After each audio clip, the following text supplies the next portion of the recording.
أشهد أن لا إله إلا الله وحده لا شريك له وأشهد أن محمدا عبده ورسوله أما بعد فأعوذ بالله من الشيطان الرجيم بسم الله الرحمن الرحيم الحمد لله رب العالمين الرحمن الرحيم مالك يوم الدين إياك نعبد وإياك نستعين اهدنا الصراط المستقيم صراط الذين أنعمت عليهم غير المغضوب عليهم ولا الضالين.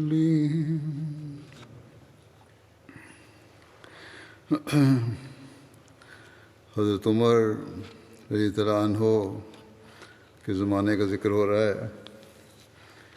اس وقت جو مختلف جنگیں لڑی گئیں ان کا ذکر چل رہا تھا. ان میں سے ایک جنگ جندہ صابور ہے.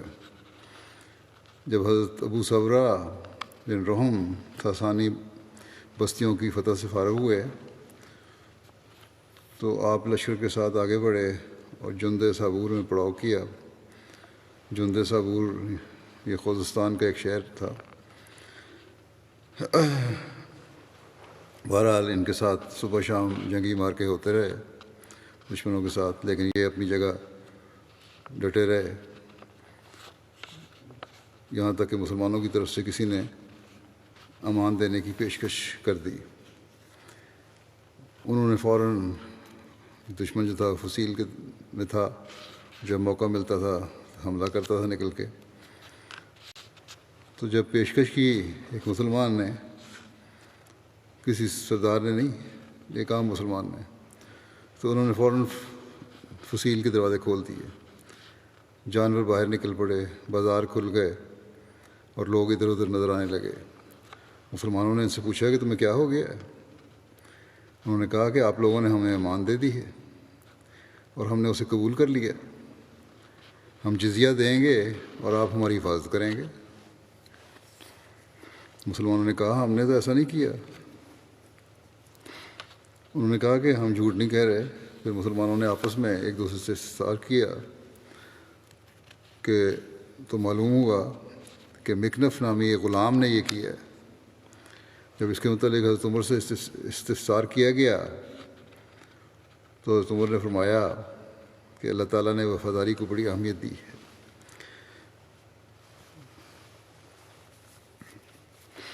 تم وفادار نہیں ہو سکتے جب تک اس عہد کو پورا نہ کرو. جو عہد کر لیا چاہے غلام نے کیا اس کو پورا کرو. جب تک تم شک میں ہو انہیں مہلت دو اور ان کے ساتھ وفاداری کرو.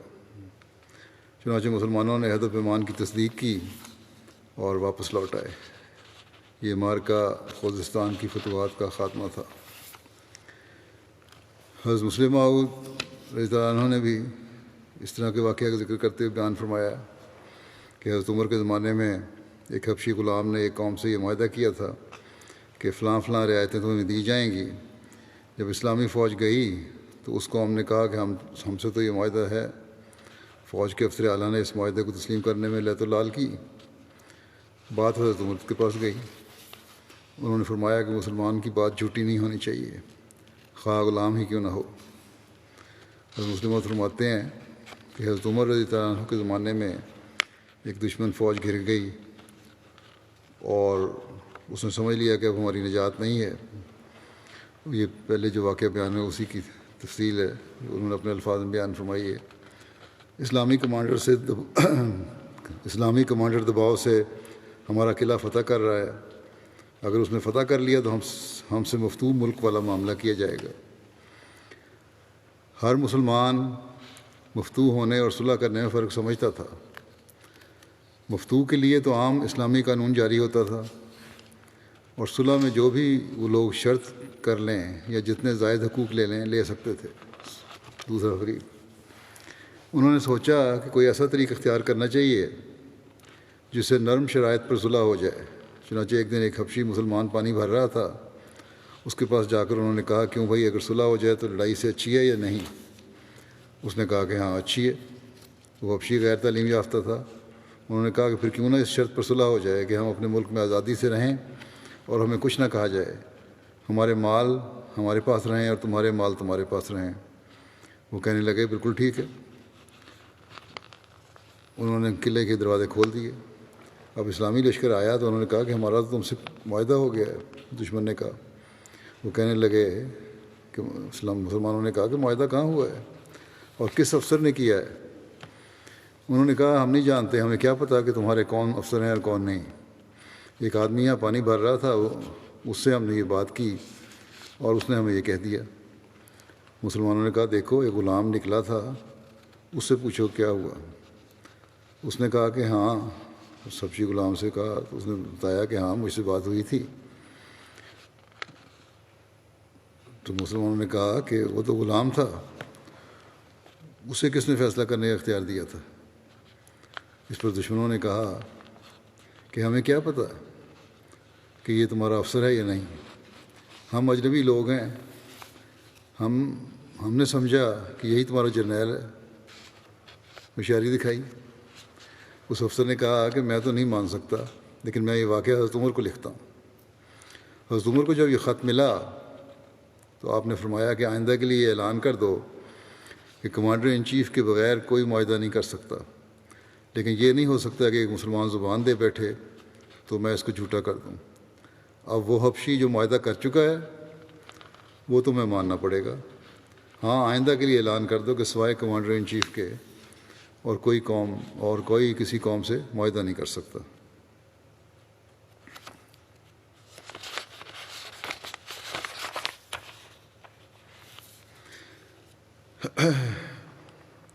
حضرت عمر کے جو ایران کو فتح کیا اور کیا وجوہات تھیں کیوں مجبور ہوئے آپ، ان کا بیان اس طرح ہوا ہے کہ حضرت عمر کی قلبی خواہش تھی کہ اگر عراق اور اہواز کے مارکوں پر ہی اس خون ریز جنگ کا خاتمہ ہو جائے تو بہتر ہے، جنگیں کرنے کا کوئی فائدہ نہیں۔ دشمن حملہ کر رہا ہے، دشمن کو ایک دفعہ ختم کر دیا، ان کی طاقت کو روک دیا، اب یہیں ختم ہو جانا چاہیے۔ آپ نے بار بار اس خواہش کا اظہار فرمایا تھا کہ کاش ہمارے اور ایرانیوں کے درمیان کوئی ایسی روک ہو کہ نہ وہ ہماری طرف آ سکیں نہ ہم ان کے پاس جا سکیں، مگر ایرانی حکومت کی مسلسل جنگی کارروائیوں نے آپ کی یہ خواہش پوری نہ ہونے دی۔ 17 ہجری میں محاذ جنگ سے مسلمان سرداران لشکر کا ایک وفد آپ کی خدمت میں حاضر ہوا، حضرت عمر کی خدمت میں۔ حضرت عمر نے اس وفد کے سامنے یہ سوال رکھا کہ مفتوحہ علاقوں میں کیوں بار بار ایسی شکنی اور بغاوت ہو جاتی ہے؟ حضرت عمر نے اس شبے کا اظہار کیا کہ مسلمان مفتوحہ علاقوں کے باشندوں کے لیے تکلیف کا باعث بنتے ہوں گے، تبھی ہو رہی ہے یہ ایسی شکنی۔ وفد نے اس امر کی تردید کی، مگر نہیں، اس طرح نہیں ہے، اور بتایا کہ ہمارے علم میں تو مسلمان پوری وفاداری اور حسن انتظام سے کام لیتے ہیں۔ حضرت عمر نے پوچھا، تو پھر اس گڑبڑ کی کیا وجہ ہے؟ باقی ارکان وفد تو اس کا کوئی تسلی بخش جواب نہ دے سکے، مگر احنف بن قیس بولے کہ امیر المومنین، میں آپ کو اس صورتحال سے مطلع کرتا ہوں۔ بات یہ ہے کہ آپ نے ہمیں مزید فوجی اقدام کی ممانعت کر دی ہے کہ مزید جنگ نہیں کرنی، اور اس علاقے پر رکے رہنے کی ہدایت کی ہے جو اب تک فتح ہو چکا ہے، مگر ایران کا بادشاہ بھی زندہ موجود ہے، اور جب تک وہ موجود ہے ایرانی ہم سے مقابلہ جاری رکھیں گے، اور یہ کبھی ممکن نہیں کہ ایک ملک میں 2 حکومتیں ہو سکیں، بہر صورت ایک دوسری کو نکال کر رہے گی، یا ایرانی رہیں گے یا ہم رہیں گے۔ اس نے کہا کہ آپ کو علم ہے کہ ہم نے کسی علاقے کو بھی خود نہیں لیا، بلکہ دشمن کے حملہ آور ہونے کے باعث فتح کیا۔ ہم نے تو خود کبھی جنگ کی نہیں، اور یہی آپ کا حکم تھا۔ دشمن حملہ کرتا تھا تو مجبوراً جنگ کرنی پڑتی تھی، اور پھر علاقے فتح بھی ہو جاتے تھے۔ بہرحال اس میں یہ بھی واضح ہو گیا ان لوگوں کے لیے بھی، جو مسلمانوں میں سے بھی ان لوگوں کو جو جنگوں کو بلا وجہ کرنے کے جواز پیش کرتے ہیں، اور اسلام پر اعتراض کرنے والوں کا بھی جواب اس میں آ گیا کہ مسلمان کبھی زمینیں حاصل کرنے کے لیے، ملک فتح کرنے کے لیے جنگیں نہیں کرتے تھے۔ ان پہ حملے ہوئے تو امن قائم کرنے کے لیے جنگیں کرتے تھے، اور پھر فتوحات بھی ہوتی تھیں۔ تو بہرحال انہوں نے کہا کہ یہ فوجیں جو ہیں ان کے بادشاہ کی طرف سے آتی ہیں، اور ان کا یہ رویہ اس وقت تک آئندہ بھی جاری رہے گا جب تک آپ ہمیں اس امر کی اجازت نہ دیں کہ ہم آگے فوج کشی کر کے کام کریں اور بادشاہ کو فارس سے نکال دیں۔ اس صورت میں اہل فارس کی دوبارہ فتح کی امید منقطع ہو سکتی ہے۔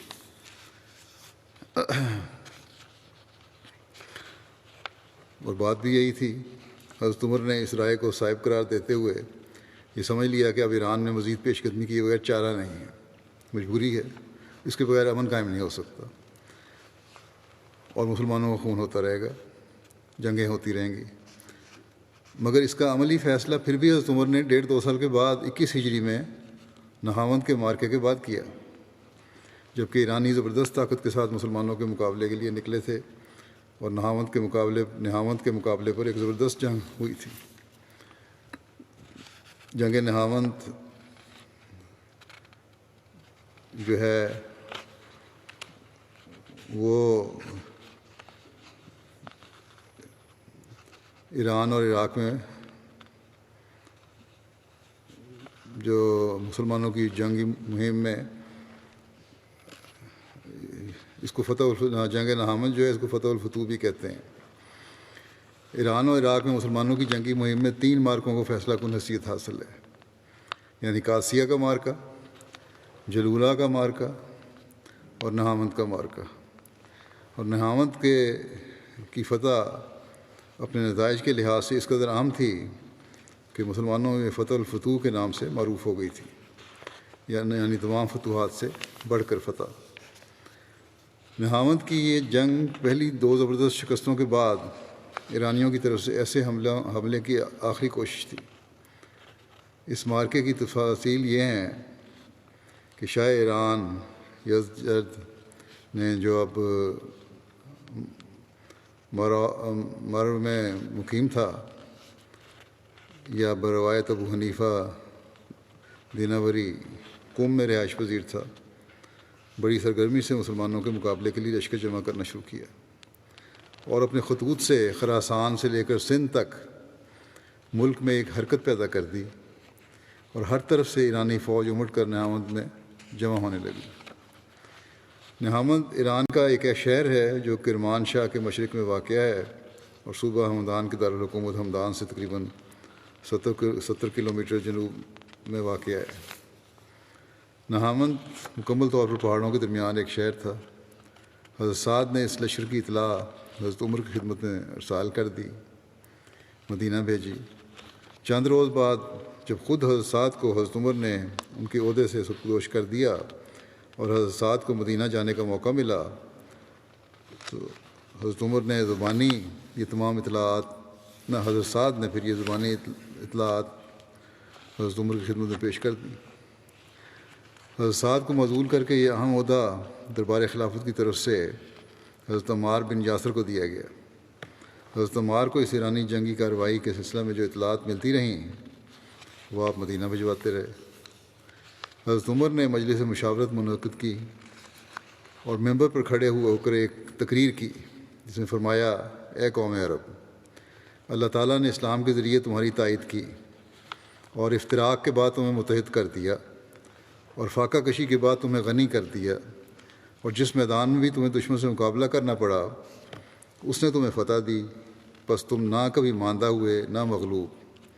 اور اب شیطان نے کچھ لشکر جمع کیے ہیں تاکہ خدا کے نور کو بجھائے، اور یہ عمار بن یاسر کا خط ہے، کہ کہ کومس، تبرستان، نمباوند، جرجان، اصبہان، کم، ہمدان، ماہین اور سبزان کے باشندے اپنے بادشاہ کے گرد جمع ہو رہے ہیں تاکہ تمہارے بھائیوں کے مقابلے کے لیے جو کوفہ اور بصرہ میں ہیں نکلیں اور ان کو اپنے وطن سے نکال کر خود تمہارے ملک پر حملہ آور ہوں۔ اے لوگو، اس بارے میں مجھے اپنا مشورہ دو، یہ معاملہ اہم ہے۔ میں نہیں پاتا کہ آپ لوگ زیادہ باتیں کریں اور آپس میں اختلاف رائے رکھیں۔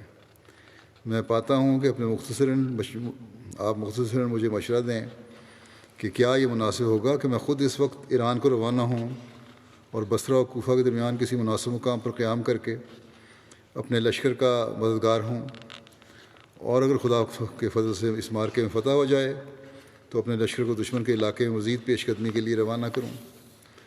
حضرت عمر کی تقریر کے بعد حضرت طلحہ بن عبید اللہ کھڑے ہوئے اور تشہد کے بعد بولے کہ اے امیر المومنین، امور مملکت نے آپ کو دانشمند بنا دیا ہے اور تجارب نے آپ کو ہوشیار بنا دیا ہے۔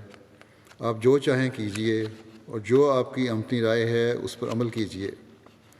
ہم آپ کے ساتھ ہیں، آپ ہمیں حکم دیں، ہم آپ کی اطاعت کریں گے۔ ہمیں بلائیں، ہم آپ کی آواز پر لبیک کہیں گے۔ ہمیں بھیجیں، ہم روانہ ہو جائیں گے۔ آپ ہمیں ساتھ لے جانا چاہیں، ہم آپ کے ساتھ ہوں گے۔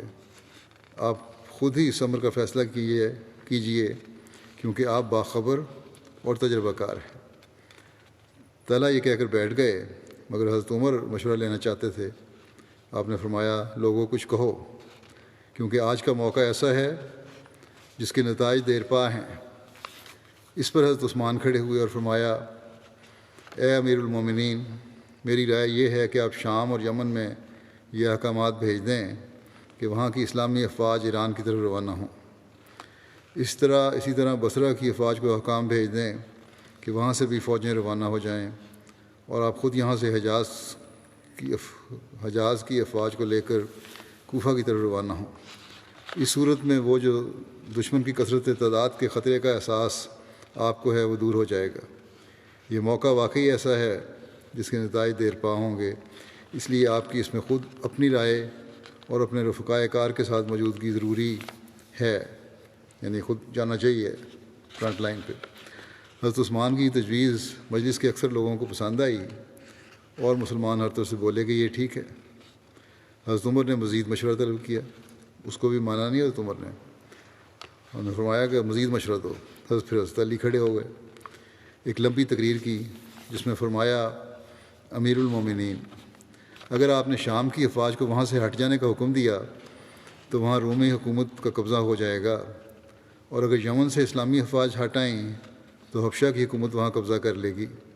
اگر آپ خود یہاں سے روانہ ہوئے تو ملک کے گوشے گوشے سے مسلمان آپ کا نام سن کر آپ کی معیت کے لیے امٹ پڑیں گے، اور جس طرح خطرے کا مقابلے کے لیے آپ جا رہے ہیں اس سے زیادہ خطرہ ملک خالی ہو جانے کی وجہ سے خود یہاں پیدا ہو جائے گا۔ آپ بصرہ یہ حکم بھیجیے۔ اس کے بجائے تجویز یہ دی حضرت علی نے کہ بصرہ یہ حکم بھیجیں کہ کل فوج کے 3 حصے کر دیے جائیں۔ ایک حصہ تو اسلامی آبادی میں مکانوں و اطراف کی حفاظت کے لیے چھوڑا جائے، ایک حصہ ان مفتوحہ علاقوں میں مقرر کر دیا جائے جن سے صلح ہو چکی ہے، تاکہ جنگ کے وقت وہاں کے لوگ ایس شکنی کر کے بغاوت نہ کر بیٹھیں، اور ایک حصہ مسلمانوں کے لیے کوفہ والوں کی امداد کے لیے روانہ کر دیا جائے۔ اسی طرح کوفہ والوں کو لکھ دیں کہ ایک حصہ فوج کا وہیں مقیم رہے اور 2 حصے دشمن کے مقابلے کے لیے روانہ ہوں، اور اسی طرح شام کی فوج کو حکم بھیج دیں کہ 2 حصے فوج شام میں مقیم رہے اور ایک حصہ ایران روانہ کر دی جائے، اور اس قسم کے احکام عمان اور ملک کے دوسرے علاقوں اور شہروں کے نام صادر کر دیے جائیں۔ آپ کا خود محاذ جنگ پر جانا اس لیے مناسب نہیں کہ آپ کی پوزیشن تو اس لڑی کی سی ہے جس میں موتی پروئے ہوتے ہیں۔ اگر لڑی کھل جائے تو موتی بکھر جائیں گے اور پھر کبھی اکٹھے نہ ہوں گے، اور پھر اگر ایرانیوں کو یہ معلوم ہوا کہ خود حاکم عرب محاذ جنگ پر آیا ہے تو وہ اپنی پوری طاقت صرف کریں گے اور اپنا پورا زور لگا کر مقابلہ کے لیے آئیں گے۔ اور یہ جو آپ نے دشمن کی افواج کی نقل و حرکت کا ذکر کیا ہے، تو خدا تعالیٰ آپ کی نقل و حرکت کے مقابلے میں دشمن کی نقل و حرکت کو سخت ناپسندیدگی کی نظر سے دیکھتا ہے۔ اور وہ جس چیز کو ناپسند کرتا ہے، یعنی اللہ تعالیٰ جس چیز کو ناپسند کرتا ہے اس کو بدل ڈالنے کی بہت قدرت رکھتا ہے۔ اور یہ جو آپ نے دشمن کی تعداد کی زیادتی کا ذکر کیا ہے، تو ماضی میں ہماری روایات کثرت تعداد کے بل پر لڑائی کرنا نہیں، بلکہ ہماری جنگ خدائی امداد کے بھروسے پر ہوتی ہے، اور ہمارے معاملے میں فتح و شکست فوج کی کثرت و قلت پر نہیں۔ یہ تو خدا کا دین ہے جس کو خدا نے غالب کیا ہے، اور اس کا لشکر ہے جس کی اس نے مدد کی، اور ملائکہ کے ذریعے ان کی وہ تائید کی کہ اس نے یہ مقام کہ اس سے یہ مقام حاصل ہو گیا ہے۔ ہم سے خدا تعالیٰ کا وعدہ ہے، اللہ اپنے وعدے کو ضرور پورا کرے گا اور اپنے لشکر کی مدد کرے گا۔ حضرت عمر نے فرمایا کہ ہاں یہ ٹھیک ہے کہ اگر میں خود روانہ ہوا تو ادھر مسلمان تمام اطراف و اکناف سے ٹوٹ پڑیں گے، اور ادھر خود ایرانی پورے زور سے اپنے ساتھیوں کی امداد کے لیے نکلیں گے، اور یہ کہیں گے کہ عرب کا سب سے بڑا حاکم خود میدان جنگ میں نکلا ہے، اگر اس مارکے میں ہم نے جیت لیا تو گویا سارے عرب کو مار لیا، اس وجہ سے میرا جانا مناسب نہیں۔ آپ لوگ مشورہ دیں، یعنی کہ دشمن یہ کہے گا کہ اگر ہم نے جیت لیا تو سارے عرب پہ قبضہ ہو گیا ہمارا، اس وجہ سے میرا جانا مناسب نہیں۔ آپ لوگ مشورہ دیں کہ کس شخص کو لشکر کمانڈر بنایا جائے، مگر ایسے شخص کا نام لیا جائے جو عراق کی جنگوں میں شریک ہو کر تجربہ حاصل کر چکا ہو۔ لوگوں نے کہا حضرت عمر کو کہ حضور خود ہی اہل عراق اور وہاں کے لشکر کے متعلق زیادہ علم رکھتے ہیں، وہ لوگ آپ کے پاس وفد بن کر آتے رہے ہیں، آپ کو انہیں پرکھنے اور ان سے گفتگو کرنے کا موقع ملا ہے۔ حضرت عمر کی تیز نگاہ نے حضرت نعمان بن مقرن کو اس ذمہ داری کے لیے منتخب کیا جو حضرت صلی اللہ علیہ وسلم کے بزرگ صحابہ میں سے تھے۔ ایک روایت میں یہ ہے کہ حضرت نعمان مسجد میں نماز ادا کر رہے تھے کہ حضرت عمر تشریف لائے اور انہیں دیکھ کر ان کے پاس جا بیٹھے۔ نعمان نماز سے فارغ ہوئے تو آپ نے انہیں فرمایا کہ میں تمہیں ایک عہدے پر مامور کرنا چاہتا ہوں۔ حضرت نعمان بولے اگر کوئی فوجی عہدہ ہے تو میں حاضر ہوں، لیکن اگر ٹیکس جمع کرنے کا کام ہے تو وہ مجھے پسند نہیں۔ حضرت عمر نے فرمایا کہ نہیں، فوجی عہدہ ہے۔ لیکن جو بات حقائق سے زیادہ قریب لگتی ہے، اور یہ روایت یہ ہے، وہ طبری کی ہے کہ نہاوند کے محاذ پر حضرت نعمان بن مقرن کو مقرر کرنے کے بارے میں جو طبری میں لکھا ہے، جیسا کہ میں نے کہا، وہ یہ ہے، ابن اسحاق کہتے ہیں کہ نہاوند کے واقعات میں یہ بھی مذکور ہے کہ نعمان بن مقرن کسکر پر عامل مقرر تھے۔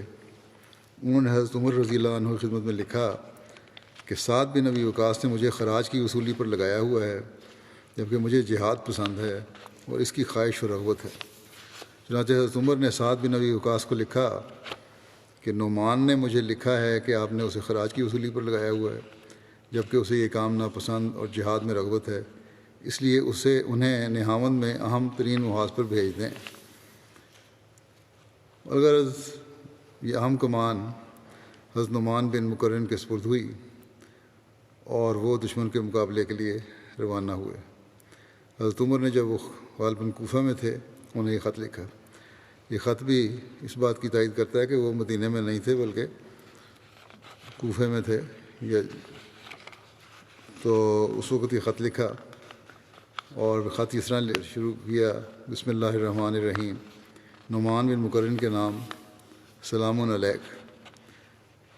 پھر تعریف فرمایا کہ میں خدا تعالیٰ کی تعریف کرتا ہوں جس کے سوا کوئی معبود نہیں، اما بعد مجھے اطلاع ملی ہے کہ ایرانیوں کا ایک زبردست لشکر شہر نہاوند میں تمہارے مقابلے کے لیے جمع ہوا ہے۔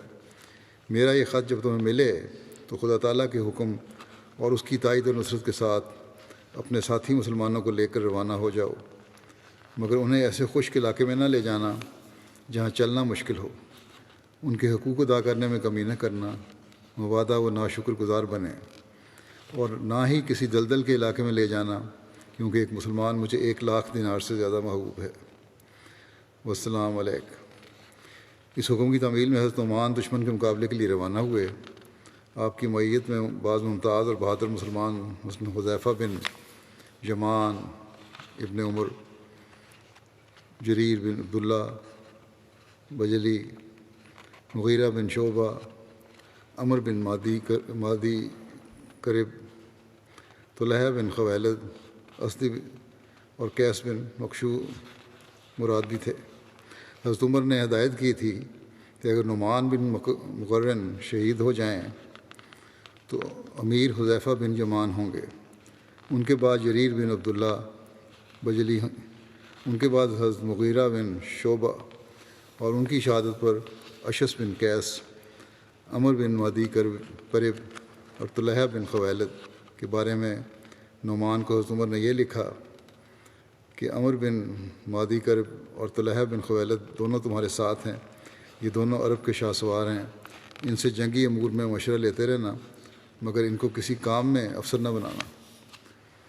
بہرحال اسلامی لشکر روانہ ہوا۔ حضرت نعمان نے جاسوسوں کے ذریعے معلوم کر لیا تھا کہ نہاون تک راستہ صاف ہے جہاں دشمن کا لشکر جمع تھا۔ قبل ازیں یہ اطلاع ملی تھیں، ان سے معلوم ہوتا تھا کہ دشمن بہت بڑی تعداد میں جمع ہو رہا ہے۔ مورخین نے اس لشکر کی تعداد 60,000 اور 1,00,000 بھی لکھی ہے، مگر بخاری کی جو روایت ہے وہ کہتی، اس کے مطابق یہ تعداد 40,000 تھی، یعنی جو پہلے 60,000 یا 1,00,000 ہیں یہ مبالغہ ہے۔ بخاری کے مطابق تو دشمن کی تعداد 40,000 تھی۔ دشمن نے چاہا کہ کسی شخص کو گفتگو کے لیے بھیجا جائے۔ حضرت مغیرہ بن شعبہ تشریف لے گئے۔ ایرانیوں نے بڑی شان و شوکت سے مجلس منعقد کی۔ ایرانی سپہ سالار سر پر تاج پہنے سنہری تخت پر متمکن تھا۔ درباری ایسے ہتھیار لگائے بیٹھے تھے کہ دیکھ کر آنکھیں خیرہ ہوتی تھیں۔ مترجم موجود تھا۔ ایرانی سپہ سالار نے وہی پرانی کہانی دہرائی، اہل عرب کی زندگی کے ہر پہلو کے لحاظ سے رذیل حالت کا ذکر کیا اور کہا کہ میں اپنے سرداروں کو جو میرے گرد بیٹھے ہیں اس لیے تم لوگوں کو ختم کر دینے کا حکم نہیں دیتا کہ میں نہیں چاہتا کہ تمہارے گندے اجسام سے ان کے تیر ناپاک ہوں، نعوذ باللہ۔ اگر اب بھی تم واپس چلے جاؤ تو ہم تمہیں چھوڑے دیتے ہیں، ورنہ پھر میدان جنگ میں تمہاری لاشیں نظر آئیں گی۔ دشمن کی ان مضحکہ خیز دھمکیوں سے کیا ہوتا تھا؟ حضرت مغیرہ نے فرمایا کہ اب وہ زمانہ گیا جو حضرت صلی اللہ علیہ وسلم کی بعثت سے پہلے ہوتا تھا۔ آپ صلی اللہ علیہ وسلم کی آمد نے نقشہ ہی بدل دیا ہے۔ سفارت ناکام ہوئی بہرحال، اور دونوں لشکر مارکہ رائی کے لیے تیار ہوئے۔ اسلامی لشکر کے مقدمے پر نعیم بن مقرر تھے۔ بازوؤں کی کمان حذیفہ بن جمان اور سوید بن مقرن کے ہاتھ میں تھی۔ مجردہ کے افسر قعقاع بن عمر تھے۔ مجردہ گھوڑ سواروں کی جو فرنٹ لائن کے گھوڑ سواروں کا رسالہ ہے اس کو کہتے ہیں، اور لشکر کا پچھلا حصہ مجاشے کی سرکردگی میں تھا۔ جھڑپیں شروع ہو گئیں، مگر میدان جنگ کی صورتحال مسلمانوں کے لیے سخت ضرر رساں تھی، کیونکہ دشمن خندقوں، قلعوں اور مکانوں کی وجہ سے محفوظ تھا۔ مسلمان کھلے میدان میں تھے۔ دشمن جب اپنے لیے مناسب دیکھتا اچانک باہر نکل کر حملہ کر دیتا اور پھر واپس اپنے محفوظ مقامات میں داخل ہو جاتا۔ اسلحے کے لحاظ سے دشمن کی یہ حالت تھی کہ ایک راوی کا بیان ہے کہ میں نے انہیں ایک جگہ گزرتے دیکھا، ایسے معلوم ہوتا تھا گویا لوہے کے پہاڑ ہیں۔ ان حالات کو دیکھ کر اسلامی لشکر کے سپہ سالار نعمان بن مقرن نے ایک مشورے کی مجلس منعقد کی، جس میں لشکر کے تجربہ کار اور باتدبیر لوگوں کو بلوایا اور ان کو مخاطب ہو کر بولے، آپ لوگ دیکھ رہے ہیں کہ کس طرح دشمن اپنے قلعوں، خندقوں اور عمارتوں کی وجہ سے محفوظ بیٹھا ہوا ہے۔ جب اس کی مرضی ہوتی ہے باہر نکلتا ہے، اور مسلمان اس وقت اس سے لڑائی نہیں کر سکتے جب تک خود اس کی مرضی باہر نکل کر مقابلہ کرنے کی نہ ہو۔ ادھر دشمن کو امدادی کمک بھی مسلسل مل رہی ہے۔ انہوں نے کہا کہ آپ دیکھ رہے ہیں کہ مسلمان اس صورتحال سے کس مشکل میں مبتلا ہے۔ اب کیا طریقہ اختیار کیا جائے کہ دیر کیے بغیر ہم دشمن کو کھلے میدان میں آ کر مقابلہ کے لیے مجبور کر دیں۔ سپہ سالار کی اس بات کو سن کر اس مجلس میں سب سے عمر رسیدہ شخص عمر بن صبئی بولے، وہ قلعوں میں محصور رہیں اور محاصرہ معصور ہیں، انہوں نے کہا کہ دشمن قلعوں میں محصور ہے اور محاصرہ لمبا ہو رہا ہے، اور یہ امر اسلامی لشکر کی نسبت دشمن پر زیادہ گراں اور تکلیف دہ ہے، اس لیے آپ اس طرح چلنے دیجئے اور محاصرہ لمبا کرتے چلے جائیں۔ ہاں، ان میں جو لڑنے نکلتے ہیں ان سے مقابلہ جاری رکھا جائے۔ مگر عمر بن صبیح کی یہ تجویز مجلس نے منظور نہ کی۔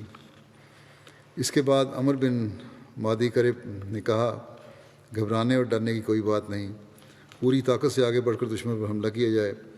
مگر یہ تجویز بھی رد کر دی گئی۔ تجربہ کاروں نے یہ اعتراض کیا کہ آگے بڑھ کر حملہ کرنے کی صورت میں ہمیں انسانوں سے مقابلہ نہیں کرنا پڑتا بلکہ دیواروں سے ٹکر لینی پڑتی ہے۔ یہ دیواریں ہمارے خلاف دشمن کی مدد دیتی ہیں، یعنی قلعے میں بند ہیں، دشمن تو نہیں سامنے۔ اس پر طلحہ کھڑے ہوئے اور بولے، میرے نزدیک ان دونوں صاحبوں کی رائے درست نہیں ہے۔ میری رائے یہ ہے کہ ایک چھوٹا سا رسالہ دشمن کی طرف بھیجا جائے جو قریب جا کر تیر اندازی کر کے کچھ لڑائی بھڑکانے کی صورت پیدا کرے۔ اس رسالے کے مقابلے کے لیے دشمن باہر نکلے گا اور ہمارے رسالے کا مقابلہ کرے گا۔ اس صورت میں ہمارا رسالہ پیچھے ہٹنا شروع کر دے اور یہ ظاہر کرے گویا وہ شکست کھا کر بھاگ رہا ہے۔ امید ہے کہ دشمن فتح کی طمع میں باہر نکلے گا، اور جب وہ باہر کھلے میدان میں آ جائے تو ہم اس سے اچھی طرح نمٹ لیں گے۔ حضرت نعمان نے یہ تجویز منظور کر لی اور اسے حضرت قعقاع کے سپرد کیا کہ اس تجویز کو عملی جامہ پہنائیں۔ انہوں نے طلحہ کی تجویز پر عمل کیا اور بعینہ ہی ویسا ہی ظہور میں آیا جو طلحہ کا خیال تھا۔ قعقاع آہستہ آہستہ شکست کھا کر ہٹتے چلے گئے اور دشمن کا لشکر فتح کے نشے میں بڑھتا چلا آیا، حتیٰ کہ سب اپنے قلعوں سے باہر نکل آئے اور صرف دروازوں پر مقرر کردہ پہرا دینے والے سپاہی اپنے محفوظ مقامات میں اندر رہ گئے۔ دشمن کی فوج اپنی مستحکم پوزیشنوں سے باہر آ کر بڑھتے بڑھتے اصل اسلامی لشکر سے اس قدر قریب آ گئی کہ اس کے تیروں سے بعض مسلمان زخمی ہو گئے، مگر حضرت نعمان نے ابھی عام مقابلے کی اجازت نہ دی تھی۔ حضرت نعمان عاشق رسول تھے، اور آن حضرت صلی اللہ علیہ وسلم کا عام معمول یہ تھا کہ اگر صبح جنگ شروع نہ ہو تو پھر زوال کے بعد لڑائی کا اقدام فرماتے، جبکہ گرمی کی شدت نہ رہتی اور ٹھنڈی ہوائیں چلنے لگتیں۔ بعض مسلمان مقابلے کے لیے بے قرار تھے، اور دشمن کے تیروں سے کچھ لوگوں کے زخمی ہو جانے سے یہ جوش اور بھی بڑھ گیا تھا۔ وہ سردار لشکر کی خدمت میں جا کر اجازت مانگتے اور آپ کہتے کہ ذرا اور انتظار کرو، یعنی کمانڈر نے ان کو کہا اور انتظار کرو۔ حضرت مغیرہ بن شعبہ بے قرار ہو کر بولے، میں ہوتا تو مقابلے کی اجازت دے دیتا۔ نعمان نے جواب دیا، ذرا دیر اور صبر کرو، بے شک آپ جب امیر ہوتے تو عمدہ انتظام کرتے تھے، جب امیر ہوتے تھے تو عمدہ انتظام کرتے تھے، مگر آج بھی خدا ہمیں اور آپ کو رسوا نہیں کرے گا۔ جو چیز آپ جلدی کر کے حاصل کرنا چاہتے ہیں ہمیں اس کو تحمل سے کام لے کر حاصل کرنے کی امید ہے۔ جب دوپہر ڈھلنے کو تھی تو حضرت نعمان گھوڑے پر سوار ہوئے اور سارے لشکر کا چکر لگایا اور ہر جھنڈے کے پاس کھڑے ہو کر نہایت پرجوش تقریر کی اور نہایت دردناک الفاظ میں اپنی شہادت کے لیے دعا کی، جس کو سن کر لوگ رونے لگے۔ اس کے بعد آپ نے ہدایت کی کہ میں 3 مرتبہ تکبیر کہوں گا اور ساتھ ہی جھنڈا ہلاؤں گا۔ پہلی مرتبہ ہر شخص مستعد ہو جائے، دوسری دفعہ ہتھیار تول لے، یعنی ہتھیاروں کو تیار رکھے اور دشمن پر ٹوٹ پڑنے کے لیے بالکل تیار ہو جائے، اور تیسری مرتبہ تکبیر کہنے اور جھنڈا ہلانے کے ساتھ ہی میں دشمن کی صفوں پر جا پڑوں گا۔ تم میں سے ہر شخص اپنے مقابل کی صفوں پر حملہ کر دینا۔ اس کے بعد دعا کی کہ اے خدا اپنے دین کو عزت دے، اپنے بندوں کی نصرت فرما، اور اس کے بدلے میں نعمان کو پہلا شہید ہونے کی توفیق عطا کر۔ کمانڈر نے یہ دعا کی۔ حضرت نعمان نے تیسری بار تکبیر کہی تھی کہ مسلمان دشمن کی صفوں پر ٹوٹ پڑے۔ راوی کہتا ہے کہ جوش کا یہ عالم تھا کہ کسی ایک کے متعلق بھی یہ تصور نہیں کیا جا سکتا کہ وہ مرے یا فتح حاصل کیے بغیر واپس جانے کا خیال بھی رکھتا ہو۔ نعمان جھنڈا لیے خود اس تیزی سے دشمن پر لپکے کہ دیکھنے والوں کو یوں معلوم ہوتا تھا کہ جھنڈا نہیں بلکہ کوئی عقاب جھپٹا مار رہا ہے۔ غرض مسلمان تلواریں لے کر یکجائی طور پر حملہ آور ہوئے، مگر دشمن کی صفیں بھی اس ریلے کے سامنے جمی ہوئی تھیں۔ لوہے کے لوہے سے ٹکرانے سے سخت شور ہو رہا تھا۔ زمین پر خون بہنے کی وجہ سے مسلمان شاہ سواروں کے گھوڑے پھسلنے لگے۔ حضرت نعمان جنگ میں زخمی ہو گئے تھے، آپ کا گھوڑا بھی پھسلا اور آپ زمین پر گر پڑے۔ آپ اپنی سفید قبا اور ٹوپی کی وجہ سے نمایاں طور پر نظر آتے تھے۔ آپ کے بھائی نعیم بن مقرن نے جب آپ کو گرتے دیکھا تو کمال ہوشیاری سے جھنڈا گرنے سے قبل ہی اٹھا لیا اور حضرت نعمان کو کپڑے سے ڈھانک دیا اور جھنڈا لے کر حذیفہ بن یمان کے پاس آئے جو حضرت نعمان کے جانشین تھے۔ حضرت حذیفہ نعیم بن مقرن کو لے کر اس مقام پر آ گئے جہاں نعمان تھے، اور اس جگہ جھنڈا بلند کر دیا گیا، اور حضرت مغیرہ کے مشورے کے مطابق لڑائی کا نتیجہ نکلنے تک حضرت نعمان کی وفات کو مخفی رکھا گیا۔ اخبار الطوال میں لکھا ہے کہ حضرت نعمان بن مقرن جب زخمی ہو کر گرے تو ان کے بھائی انہیں اٹھا کر خیمہ میں لے گئے اور ان کا لباس خود پہن لیا اور ان کی تلوار لے کر ان کے گھوڑے پر سوار ہو گئے، اور اکثر لوگوں کو یہی غلط فہمی رہی کہ یہ حضرت نعمان ہیں۔ مورخ طبری نے لکھا ہے نہایت نازک مرحلے پر امیر کے حکم کی اطاعت کی عمدہ مثال لکھی ہے۔ طبری کے مورخ نے لکھا ہے کہ ایسا نازک مرحلہ تھا تو امیر کے حکم کی یہ بہت عمدہ مثال ہے۔ حضرت نعمان نے اعلان کر دیا تھا کہ اگر نعمان بھی قتل ہو جائے تو کوئی شخص لڑائی چھوڑ کر اس کی طرف متوجہ نہ ہو بلکہ دشمن سے مقابلہ جاری رکھے۔ ماکل کہتے ہیں کہ جب حضرت نعمان گرے تو میں آپ کے پاس آیا کہ مجھے آپ کا حکم یاد آیا اور میں واپس چلا گیا اور لڑائی شروع کر دی۔ بہرحال لڑائی دن بھر بڑے زور سے جاری رہی، مگر رات ہوتے ہی دشمن کے پاؤں اکھڑ گئے اور میدان مسلمانوں کے ہاتھ آیا اور ایرانیوں کے بڑے بڑے سردار مارے گئے۔ ماکل کہتے ہیں کہ فتح کے بعد میں حضرت نعمان کے پاس آیا، ان میں رمق باقی تھی، میں نے ان کا چہرہ، تھوڑی سی سانس لے رہے تھے، میں نے ان کا چہرہ اپنی چھاگل سے دھویا، آپ نے میرا نام پوچھا اور دریافت کیا کہ مسلمانوں کا کیا حال ہے۔ میں نے کہا آپ کو خدا تعالیٰ کی طرف سے فتح و نصرت کی بشارت ہو۔ آپ نے فرمایا الحمدللہ، عمر کو اطلاع کر دو۔ حضرت عمر نہایت شدت سے لڑائی کے نتیجے کے منتظر تھے۔ جس رات لڑائی کی توقع تھی وہ رات حضرت عمر نے نہایت بے چینی سے جاگ کر گزاری، اور اس تکلیف سے، کہتے ہیں راوی، اس تکلیف سے دعا میں مصروف رہے کہ معلوم ہوتا کہ کوئی حاملہ عورت تکلیف میں ہے۔ قاصد فتح کی خوشخبری لے کر مدینہ پہنچا۔ حضرت عمر نے الحمدللہ کہا اور نعمان کی خیریت پوچھی۔ قاصد نے ان کی وفات کی خبر سنائی تو حضرت عمر کو سخت صدمہ ہوا اور سر پر ہاتھ رکھ کر روتے رہے۔ قاصد نے دوسرے شہداء کے نام سنائے اور کہا کہ امیر المومنین، اور بھی بہت سے مسلمان شہید ہوئے ہیں جنہیں آپ نہیں جانتے۔ حضرت عمر روتے ہوئے بولے، عمر انہیں نہیں جانتا تو انہیں اس کا کوئی نقصان نہیں، خدا تو انہیں جانتا ہے۔ وہ مسلمانوں میں غیر معروف ہیں مگر خدا نے ان کو شہادت دے کر معزز کر دی ہے۔ اللہ ان کو پہچانتا ہے، عمر کے پہچاننے سے انہیں کیا غرض۔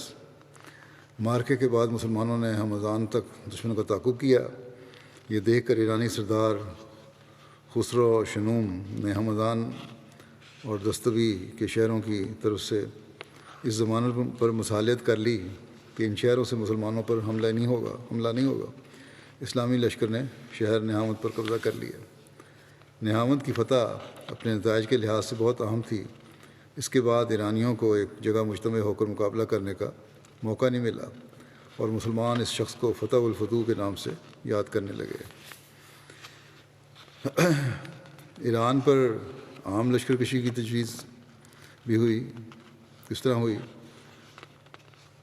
لکھا ہے کہ وہ اخلاقی اور قانونی نقطہ نظر سے مسلمان اس امر کے بالکل مجاز تھے کہ مملکت کی جارحانہ طاقت کو پوری طرح توڑ کر دم لیں، کیونکہ دشمن بار بار حملہ کر رہا تھا۔ حضرت عمر کا درد مند دل ہر مرحلے پر مزید خون ریزی سے متنفر تھا، لیکن حضرت عمر کو یہ چیز پسند نہیں تھی، اور رحمۃ للعالمین صلی اللہ علیہ وسلم کے سچے خادم کی قلبی خواہش تھی کہ ایرانی سلطنت سرحدی علاقوں پر ہی شکست کھا کر مزید فوجی کارروائیاں بند کر دے اور یہ جنگ و جدال کا سلسلہ بند ہو جائے۔ حضرت عمر نے نہ صرف اس خواہش کا متعدد مرتبہ اظہار کیا بلکہ ایران و عراق کی افواج کو خود بخود کسی پیش قدمی سے کلیتاً منع کر دیا تھا، مگر دشمن کی مزید فوجی کارروائیوں اور مفتوحہ علاقوں میں بار بار بغاوت کرا دینے کے سبب سے آپ کی خواہش پوری نہ ہو سکی، اور محاذ جنگ سے آمدہ اہل الرائے کے ایک وفد سے گفتگو کر کے آپ اس نتیجے پر پہنچے کہ مزید فوجی اقدام کیے بغیر کوئی چارہ نہیں۔ یہ 17 ہجری کی بات ہے، مگر اس کے باوجود بھی ایک لمبے عرصے تک آپ نے افواج کو آگے بڑھنے کی اجازت نہیں دی، مگر اب حالات جیسے پہلے ذکر ہو چکا ہے، مگر اب حالات مزید صبر کی اجازت نہ دیتے تھے۔ حضرت عمر نے دیکھ لیا تھا کہ یزدجرد متواتر ہر سال فوج بھیج کر جنگ کی آگ بھڑکانے کا موجب بن رہا ہے۔ لوگوں نے بار بار آپ کی خدمت میں عرض کیا تھا کہ جب تک وہ اپنی سلطنت میں موجود ہے اس رویے میں تبدیلی نہیں کرے گا، اور اپنے حامد کے مارکے نے اس رائے کو اور بھی مضبوط کر دیا تھا۔ ان حالات سے مجبور ہو کر حضرت عمر نے مارکہ نہامد 21 ہجری کے بعد فوجی پیش قدمی کی اجازت دے دی تھی، اور کل ایران کی فتح کے لیے پلان بنا کر کوفہ روانہ کی، جو ان جنگی سرگرمیوں کے لیے چھاؤنی کی حیثیت رکھتا تھا۔ حضرت عمر نے ایران کے مختلف علاقوں کے لیے مختلف سپہ سالار مقرر کیے اور مدینہ سے ان کے لیے جھنڈے بھجوائے، خود جھنڈے بنوا کر بھجوائے۔ خراسان کا جھنڈا عامر بن قیس کو، استخر کا جھنڈا عثمان بن ابو عاص کو، اردشیر اور صابور کا جھنڈا مجاشع بن مسعود کو، اور فسا اور دارا بجرد کا ساریہ بن زنیم کو، سجستان کا عاصم بن عمر کو، مکران کا حکم بن عمر کو بھیجا، اور کرمان کا جھنڈا سہیل بن عدی کو دیا۔ آذر بھائی جان کی فتح کے لیے عتبہ بن فرقد اور بکیر بن عبداللہ کو جھنڈے بھیجے اور حکم دیا کہ ایک آذر بھائی جان پر حلوان سے دائیں طرف سے حملہ کرے اور دوسرا بائیں طرف سے موصل کی طرف سے حملہ آور ہو۔ اصفہان کی مہم کا جھنڈا عبداللہ بن عبداللہ کو عنایت ہوا۔ اصفہان کی فتح کے بارے میں لکھا ہے کہ اصفہان کی مہم عبداللہ بن عبداللہ کے سپرد ہوئی۔ وہ نہامد میں تھے کہ حضرت عمر کا خط ملا کہ اصفہان کی طرف روانہ ہوں اور ہراول دستوں کا کمانڈر عبداللہ بن ورقا ریاحی کو بنائیں۔ بازوؤں کی کمان عبداللہ بن ورقا اسدی کو اور اسمہ بن عبداللہ کے سپرد کریں۔ عبداللہ روانہ ہوئے۔ شہر کے مضافات میں اصفہان والوں کے ایک لشکر سے مقابلہ ہوا جو ایرانی سپہ سالار استندار کی سرکردگی میں تھا۔ دشمن کے ہر اول کا افسر، جو پہلا دستہ تھا اس کا افسر ایک تجربہ کار بوڑھا شاہر بن براز جازویہ تھا۔ اس نے اپنے دستوں کو لے کر مسلمانوں کا مقابلہ کیا۔ شدید جنگ ہوئی۔ جازویہ نے مبارزہ طلبی کی۔ عبداللہ بن ورقا نے اس کو موت کے گھاٹ اتار دیا۔ سخت لڑائی کے بعد دشمن شکست کھا کر بھاگ گیا اور سپہ سالار استندار نے عبداللہ بن عبداللہ سے مصالحت کر لی۔ اسلامی لشکر خاص اصفہان کی طرف بڑھا جو کہ جے کے نام سے موسوم تھا، اور شہر کا محاصرہ کر لیا۔ ایک روز شہر کا حاکم فازوس فان باہر نکلا اور عبداللہ بن عبداللہ اسلامی امیر لشکر کو کہا کہ ہماری افواج کی لڑائی سے بہتر ہے کہ ہم تم آپس میں لڑیں، جو اپنے حریف پر غالب ہو گیا وہ فاتح سمجھا جائے گا۔ عبداللہ نے یہ تجویز منظور کر لی اور کہا کہ پہلے تم حملہ کرو گے یا میں؟ فازوس فان نے پہلے حملہ کیا۔ عبداللہ اس کے سامنے جمے رہے اور دشمن کی ضرب سے صرف ان کے گھوڑے کی زین کٹ گئی۔ عبداللہ گھوڑے کی ننگی پشت پر جم کر بیٹھ گئے اور وار کرنے سے پہلے اس کو مخاطب کیا، اب ٹھہرے رہنا۔ فازوس فان بولا کہ آپ کامل اور عقل مند اور بہادر انسان ہیں، میں آپ سے مصالحت کر کے شہر آپ کے سپرد کرنے کے لیے تیار ہوں۔ چنانچہ صلح ہو گئی اور مسلمان شہر پر قابض ہو گئے۔ تبری سے معلوم ہوتا ہے کہ یہ فتح 21 ہجری میں ہوئی۔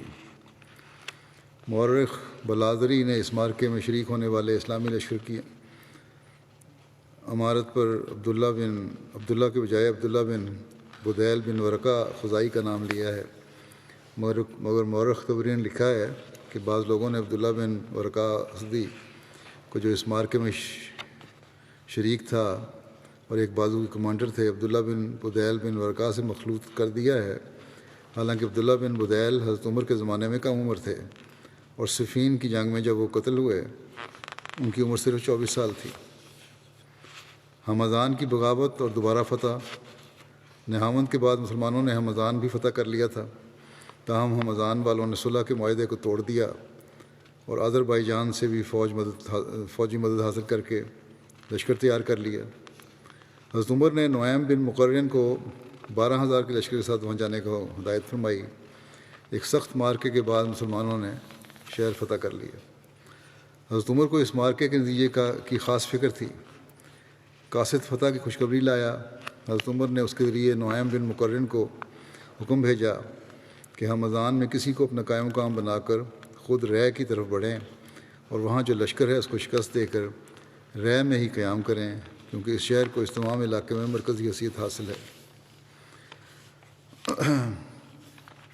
باہر یہ ذکر ابھی اور دوسری جنگوں کا بھی ہے جو فتوحات ہوئی حضرت عمر کے زمانے میں، ان کا ذکر چل رہا ہے۔ انشاءاللہ آئندہ یہ ذکر ہوگا۔ اس وقت میں بعض مرحومین کا بھی ذکر کروں گا اور ان کا جنازہ بھی پڑھاؤں گا جمعہ کی نماز کے بعد۔ ان کا پہلا جو ہے وہ محمد دیانتونو صاحب انڈونیشیا کے ہیں، جو 15 جولائی میں 44 سال کی عمر میں وفات پا گئے تھے۔ انا للہ و انا الیہ راجعون۔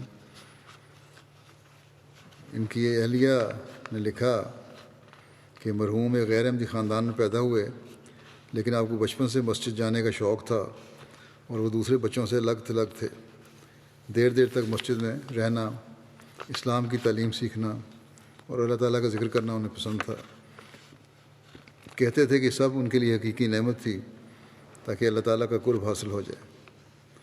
گاؤں میں ان کا ایک دوست تھا جو احمدی تھا، جو یہ ہائی اسکول میں پڑھتے تھے تب ان کے اس دوست سے جماعت کے بارے میں ان کو پتہ چلا۔ موصوف نے جماعت چلی دو اور چیریگون میں بیعت کی۔ جب ان کے والد صاحب کو ان کی بیعت کا پتہ چلا تو انہیں بہت غصہ آیا اور گھر سے نکال دیا، کہ وہ سمجھتے تھے کہ ان کا بیٹا گمراہ ہو گیا۔ بہرحال گھر کا دروازہ بھی نہیں کھولا جاتا تھا ان کے لیے، باہر ان کو سونا پڑتا تھا۔ کچھ دیر اسی طرح چلتا رہا، پھر کچھ معاف بھی کر دیا، گھر آنے بھی لگ گئے۔ بہرحال 1997 میں لوکل جماعت کے عہدیداران نے ان کو جامعہ جانے کی تجویز دی، کیونکہ ان کے نزدیک وہ مبلغ بننے کے قابل تھے۔ ان کو جوانی سے ہی تبلیغ کا شوق تھا۔ تو بہرحال انہوں نے جامعہ میں داخلہ لیا اور 2002 میں جامعہ سے فارغ ہوئے۔ ان کی پہلی تقرری جماعت جینے پونتوا میں ہوئی۔ کیونکہ ان کو تبلیغ کا شوق تھا، اس لیے داعیان کے ساتھ تبلیغ کے لیے گاؤں گاؤں جاتے تھے۔ اللہ کے فضل سے گاؤں میں سینکڑوں بیعتیں کروانے کی بھی توفیق پائی، اور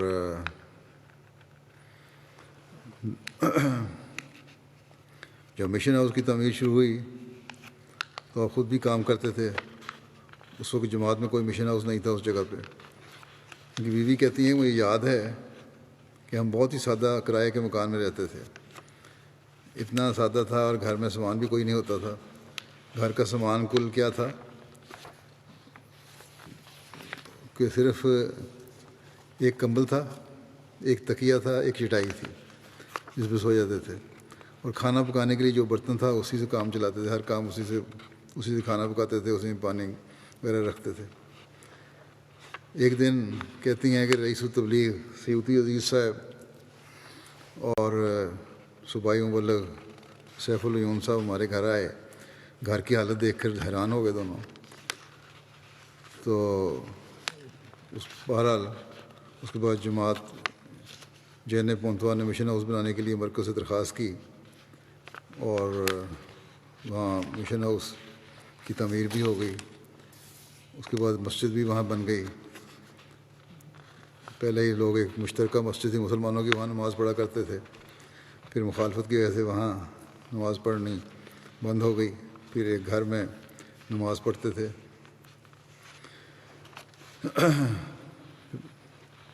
اور مسجد میں بنانے میں بھی بہت سی رکاوٹیں تھیں، مسجد بنانا چاہتے تھے مصریوں نے کام کرنے سے انکار کر دیا. گاؤں کا جو سردار تھا اس نے بھی دھمکی دی کہ نہیں بننے دوں گا. بہرحال ان تمام رکاوٹوں کے باوجود انہوں نے ہمت نہیں ہاری اور بڑے مضبوط ارادے کے ساتھ سے مسجد کی تعمیر کرواتے رہے. اور مزدور وغیرہ اگر نہیں آتے تھے تو خدام اطفال صرف کار عمل کرتے، بلکہ غیر احمدی بچے بھی شامل ہو جاتے تھے جن سے اچھا تعلق تھا وہ کار عمل میں، اور یوں یہ مسجد بن گئی. جکارتا میں یہ کہتی ہیں جب وہاں ان کی مسجد تقرری ہوئی، بہت زیادہ مخالفت تھی وہاں بھی، لیکن وہاں سیلاب آیا تو جو غیر احمدی تھے وہی مخالف وہ پناہ لینے کے لیے ہماری مسجد میں آنے لگے. اور 2 سال لگاتار کہتے ہیں سیلاب آتا رہا اور ہماری مسجد میں پناہ لیتے رہے. یہ لوگ ایک طرف مخالفت کرتے رہے لیکن پھر پناہ لینے کے لیے آتے رہے. پھر کچھ معاملہ ٹھنڈا ہو گیا. ان کے کارناموں میں سے ایک نمایاں کارنامہ یہ تھا کہ انہوں نے انڈونیشیا میں ریڈیو اور انٹرنیٹ کے ذریعے جماعت کا پیغام اور خلیفہ وقت کے خطبات کا ترجمہ براہ راست پیش کرنے کا انتظام کروایا. اس وقت یہاں یوٹیوب کے ذریعے خطبہ کا لائیو ترجمہ ابھی شروع نہیں ہوا تھا. تو بہرحال بڑی محنت انہوں نے کی ساری زندگی، اور ایک مثالی مبلغ کے سلسلہ تھے. عثمان خان میں اہلیہ کے علاوہ 5 بچے شامل ہیں. اللہ تعالیٰ ان سے مغفرت و رحم کا سلوک فرمائے، درجات بلند فرمائے. ان کی بچوں کو بھی ان کی نیکیوں کو جاری رکھنے کی توفیق عطا فرمائے. دوسرا جنازہ ہے صاحبزادہ فرحان لطیف صاحب شکاگو امریکہ کا، جو کچھ عرصہ ہوا ان کی وفات ہوئی تھی. انا للہ و انا الیہ راجعون. مرحوم صدر صاحبزادہ عبداللطیف صاحب شہید کے پڑپوتے تھے. مرحوم شکاگو جماعت کے فعال رکن تھے. ہمہ وقت مدد اور خدمت کے لیے تیار رہتے تھے. چہرے پر مسکراہٹ اور سلام کرنے پہل آپ کا نمایاں وصف تھا. مسجد میں کوئی بھی بڑا چھوٹا کام ہوتا ہے اس کے لیے فوراً لبیک کہتے اور خدمت کے لیے ہمیشہ صف اول میں ہوتے تھے. شکاگو جماعت میں آڈیٹر کے فرائض بڑی خوش اسلوبی سے انجام دیتے رہے. مرحوم موسی تھے. عثمان خان میں 3 چھوٹے بچے اور بوڑھے والدین شامل ہیں. ان کی وفات کے وقت عمر 45 سال تھی. اللہ تعالیٰ ان سے مغفرت اور رحم کا سلوک فرمائے. بچوں کو بھی جماعت سے ہمیشہ وابستہ رکھے. اگلا ذکر ہے ملک مبشر احمد صاحب لاہور کا، جو 21 نومبر کافی عرصہ ہوا ہے وفات ہو گئی تھی. ان کا جنازہ نہیں ادا کیا گیا تھا.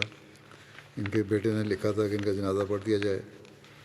حضرت مسیح علیہ السلام کے صحابی اور مفسر قرآن حضرت مولانا غلام فرید صاحب رضی اللہ عنہ کے بیٹے تھے. یہ داؤد خیل ضلع میاں والی میں امیر جماعت کے علاوہ حیدرآباد میں مختلف جماعتی عہدوں پر خدمت کی توفیق پائی. قرآن کریم کی ڈکشنری کی تکمیل میں بھی ان کو کام کا موقع ملا. تو خلیفہ منصور رابع کے ارشاد کی تعمیل میں ان کے والد صاحب مولانا غلام فرید صاحب کی وفات کے بعد اپنے چھوٹے بھائی کے ساتھ مل کر اس کو انہوں نے ترتیب دیا. اللہ تعالیٰ ان سے مغفرت و رحم کا سلوک فرمائے. ان سب کو جیسا کہ میں نے کہا نماز جنازہ نماز جمعہ کے بعد ادا کروں گا.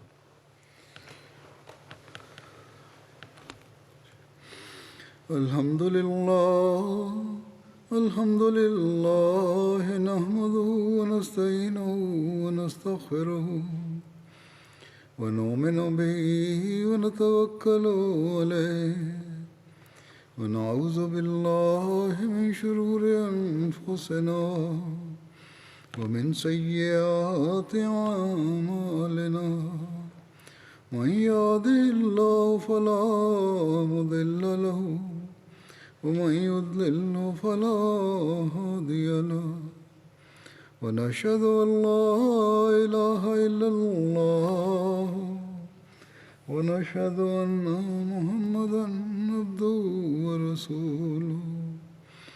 عباد الله رحمكم الله إن الله يأمر بالعدل والإحسان وإيتاء ذي القربى وينهى عن الفحشاء والمنكر والبغي يعظكم لعلكم تذكرون اذكروا الله يذكركم وادعوه يستجب لكم ولذكر الله أكبر.